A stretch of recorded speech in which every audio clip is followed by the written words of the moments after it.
Pemirsa, dalam upaya mengantisipasi potensi lonjakan COVID-19, Dinas Kesehatan Tabanan mengeluarkan imbauan kepada masyarakat. Kepala Dinas Kesehatan Tabanan, Dr. Ida Bagus Surya Wirahadi menekankan pentingnya penggunaan masker, terutama bagi mereka yang sedang sakit. Selain imbauan penggunaan masker, Surya Wirahadi juga mengajak masyarakat yang belum mendapatkan vaksinasi untuk segera melakukan vaksinasi di Rumah Sakit Tabanan.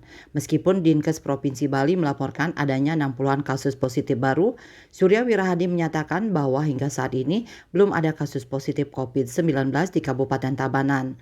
Manajemen Rumah Sakit Singasana di Kecamatan Kediri juga mengambil langkah proaktif dengan mewajibkan pasien dan pengunjung rumah sakit untuk menggunakan masker, terutama bagi yang mengalami gejala batuk dan pilek. Hal tersebut disampaikan Direktur Rumah Sakit Singasana, Dr. Iwayan Dodi Setiawan. Ditambahkannya, petugas screening juga telah disiapkan di pintu masuk poliklinik sebagai langkah antisipasi tambahan. Puspawati Bali Pos melaporkan.